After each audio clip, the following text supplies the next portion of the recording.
چونکہ قیامت سے پہلے ایک ہوا چلے گی جس سے سارے اہل ایمان مر جائیں گے، ایک کلمہ گو مسلمان دنیا پہ زندہ نہیں بچے گا، صرف غیر مسلم ہوں گے، ایک بھی لا الہ الا اللہ کہنے والا نہیں ہوگا۔ اور قیامت سے 30 سال پہلے، قیامت سے 30 سال پہلے بچے پیدا ہونے بند ہو جائیں گے کہ کسی بچے پر قیامت نہیں آئے گی۔ یوم تذہل کل مرضعۃ عما ارضعت، وہ ہولناکی بتانے کے لیے تشبیہ ہے، وہ یہ نہیں کہ ایسا ہو رہا ہوگا، کیونکہ بچہ تو کافر کا بھی ہو وہ معصوم ہے، مسلمان کا بھی ہو تو وہ معصوم ہے، اس لیے آپ نے کہا کہ سارے جو نابالغ مرتے ہیں وہ جس مذہب کے بھی ہیں سب جنت میں جائیں گے، چونکہ ان پر تو بھی شریعت لاگو ہی نہیں ہوئی ہے، اور سارے بچے حضرت ابراہیم علیہ السلام کے پاس چلے جاتے ہیں۔ تو حدیث پاک میں آتا ہے جتنے اہل ایمان کے بچے بالغ ہونے سے پہلے، پیدا ہونے سے لے کر 15 سال سے پہلے تک جو فوت ہو جاتے ہیں، سب حضرت ابراہیم علیہ السلام کے پاس ہوتے ہیں، ساری نسل ابراہیم علیہ السلام کے پاس، اور وہ ان کے باپ ہوتے ہیں، اور ان کے ساتھ وہ اپنی وہاں کی جنت کے مزے لیتے ہیں، پتہ نہیں کیا لیتے ہیں، ان میں تو کوئی نہیں پتہ۔ بس آپ نے اپنے بیٹے کے بارے میں فرمایا، حضرت ابراہیم رضی اللہ تعالیٰ عنہ علیہ السلام، چونکہ وہ ابھی ماں کا دودھ پیتے تھے، ان کا انتقال ہو گیا، تو آپ نے فرمایا اللہ تعالیٰ نے جنت میں ایک حور کو مقرر کر دیا ہے ابراہیم کو دودھ پلانے کے لیے، سبحان، اور کسی بچے کے بارے میں ایسی بات نہیں ہے۔ تو ڈران والی گل کوئی نہیں، ساڈو تے قیامت نہیں ہوندی، 30 سال پہلے بچے پیدا ہونے بند ہو جائیں گے، قیامت 30 اور 30 سے اوپر کی عمر کے لوگوں پر ہوگی، اور وہ جانوروں کی طرح ہوں گے، سڑکوں پہ زنا کریں گے، اور ہر انسانی جو اخلاق ہیں ان سے وہ خالی ہو جائیں گے، ان سے وہ خالی ہو جائیں گے۔ یہ امت کے اوپر امتحان ہے۔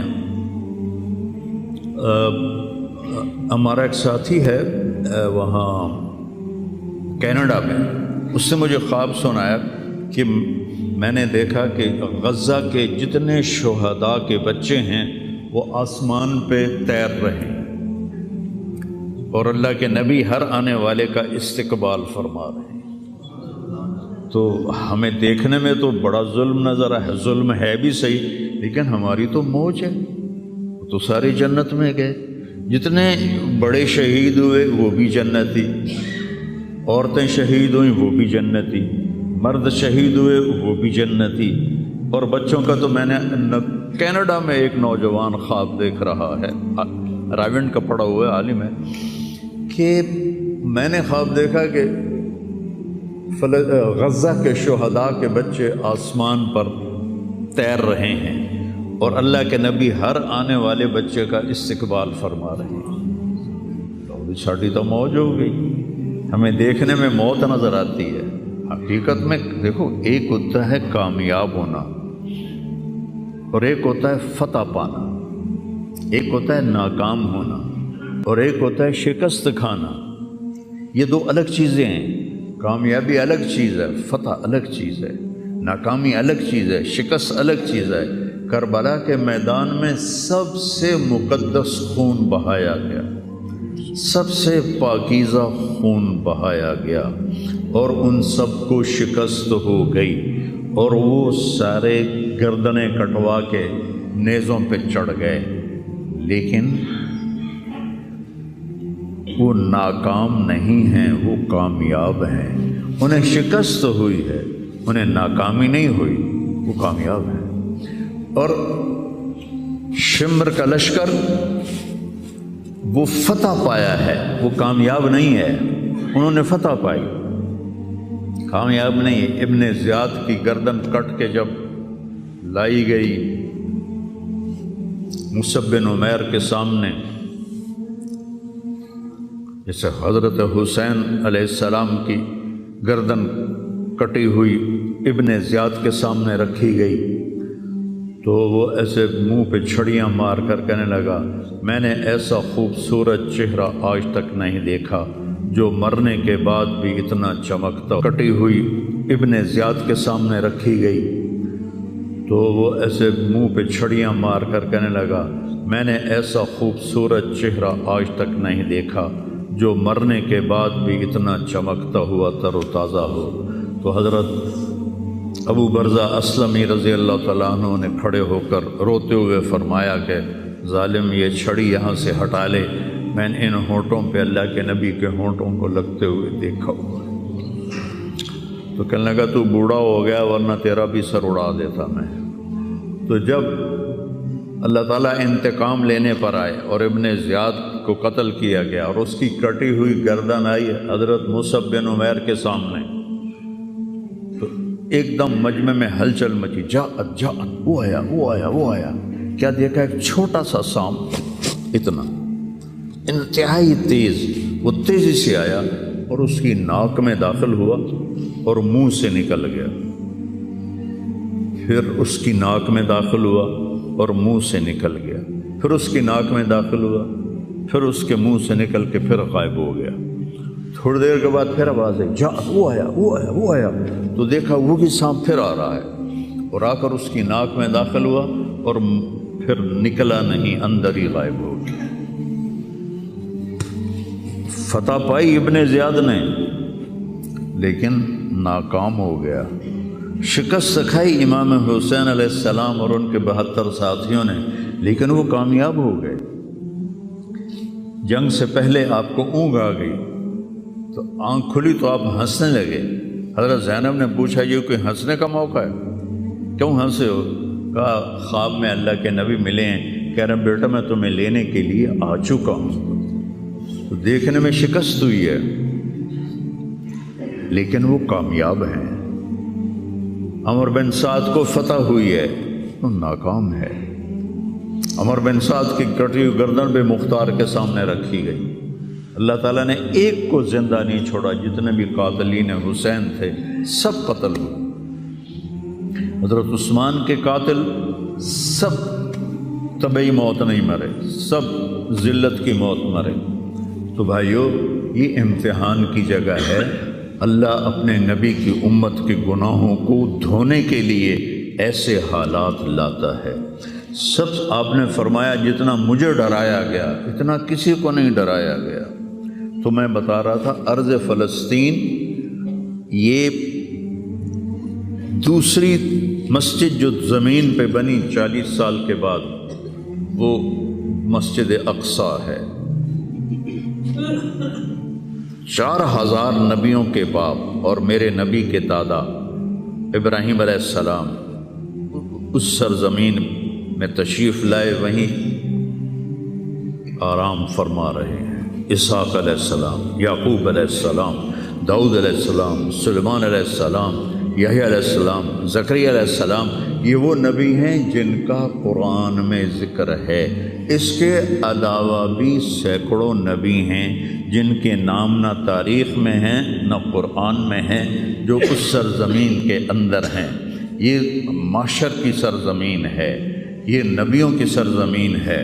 میرے نبی نے فرمایا ارض المنشر والمحشر، یہ محشر کی سرزمین ہے اور دوبارہ زمین سے باہر نکلنے کی سرزمین ہے۔ اور پہلا بڑا معرکہ روم اور صحابہ کے درمیان ہوا تھا فلسطین میں، اجنادین کے مقام پر، جو آج رملہ کہلاتا ہے۔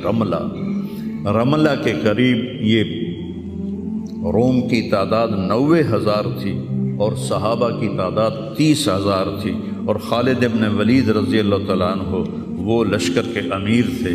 اس وقت وہ عراق میں تھے۔ جب حضرت ابو بکر صدیق کو پتہ چلا کہ جو 18 دن کا تھا اور ایک راستہ تھا جس سے لوگ آتے جاتے تھے وہ 2 مہینے کا تھا، تو حضرت خالد نے فرمایا میں اس صحرا کو پار کروں گا۔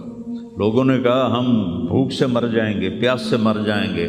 کہا جس لشکر میں رافع ابن عمیرہ ہو وہ لشکر ہلاک نہیں ہو سکتا۔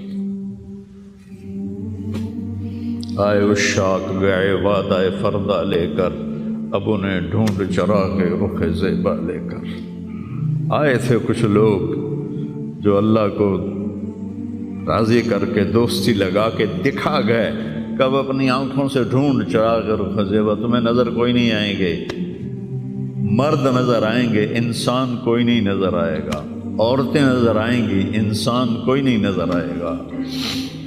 تو فرمایا جس لشکر میں رافع ہو وہ لشکر ہلاک نہیں ہو سکتا۔ انہیں فرمایا ہمارے پاس پانی کا بڑا ذخیرہ ہے، ہم ہلاک نہیں ہوں گے، ہمارے پاس رافع ہے، اور وہ شخص ہے کہ جو کہے گا اللہ کرے گا۔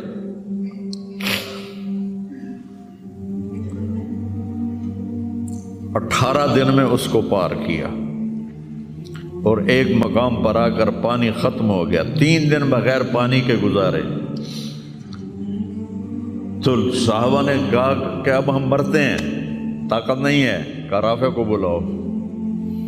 رافع کی آنکھیں خراب تھی، فرمانے لگے رافع پانی چاہیے، کہنے لگے اچھا مجھے بتاؤ کہاں ہیں ہم، کیونکہ وہ دیکھ نہیں پا رہے تھے۔ تو انہوں نے فرمایا کہ فلاں جگہ۔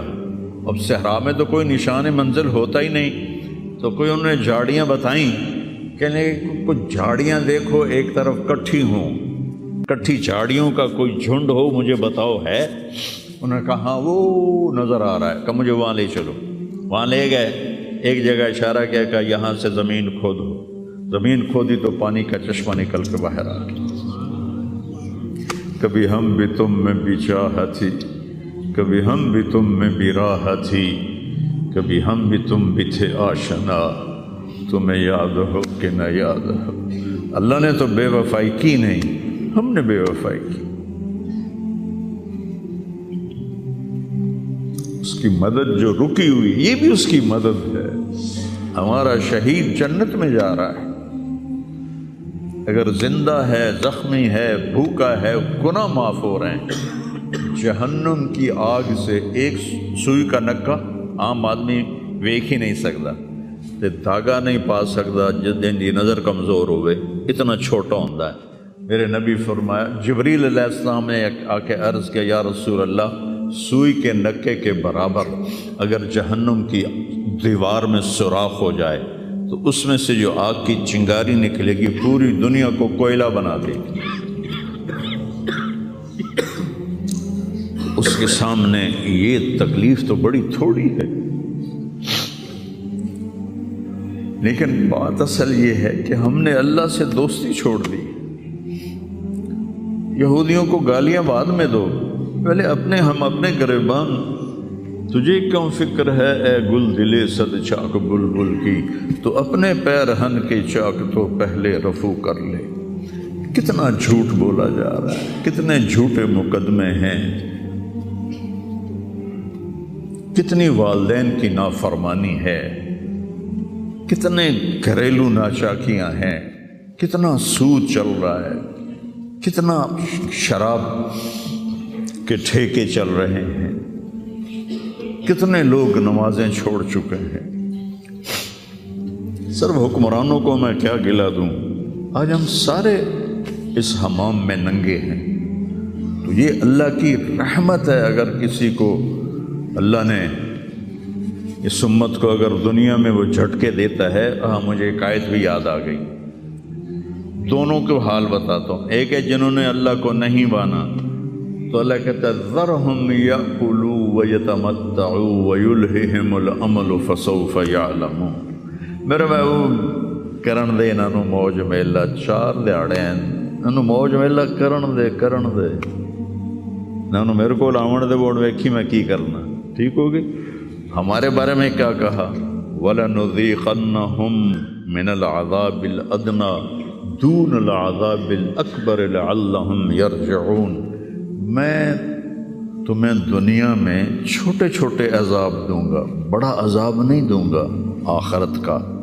یہ غزہ کی جو تباہی ہے یہ چھوٹا عذاب ہے، یہ چھوٹی تکلیف ہے۔ دون العذاب الاکبر، فَيُعَذِّبُهُ اللَّهُ الْعَذَابَ الْأَكْبَرَ يَصْلَى النَّارَ الْكُبْرَى، اور عذاب اکبر نار کبرا جہنم ہے۔ تو میرا اللہ کہہ رہا ہے کہ میں تمہیں چھوٹے چھوٹے عذاب دوں گا، بڑا عذاب نہیں دوں گا، تاکہ تم توبہ کر کے میری طرف آ جاؤ، اور جو مجھے نہیں مانتے انہوں نے چھٹی دیتی۔ جو بچہ اسکول میں پڑھتا ہے اسی کی حاضری ہوتی ہے، غیر حاضری ہوتی ہے۔ جو پڑھتا ہی نہیں تو اس کی کون حاضری لیتا ہے یا غیر حاضری لیتا ہے؟ اپنے بچہ کوئی غلطی کرے تو اس کو تنبیہ کی جاتی ہے، گلی کا بچہ کوئی کچھ کرے تو ہم نے کبھی دیکھا ہے کہ کیا کر رہا ہے؟ یہ امت میرے اللہ کی لاڈلی امت، اس وجہ سے نہیں کہ ایسے کوئی بڑے حاجی پارسا ہیں، اپنے حبیب کی وجہ سے، اپنے محبوب کی وجہ سے یہ امت اللہ کی لاڈلی امت ہے۔ اللہ ہمیں بھی بندر خنزیر بنا سکتا ہے، ہمیں کیوں چھوڑا ہوا ہے؟ گنبد والے کے لیے درود پڑھو،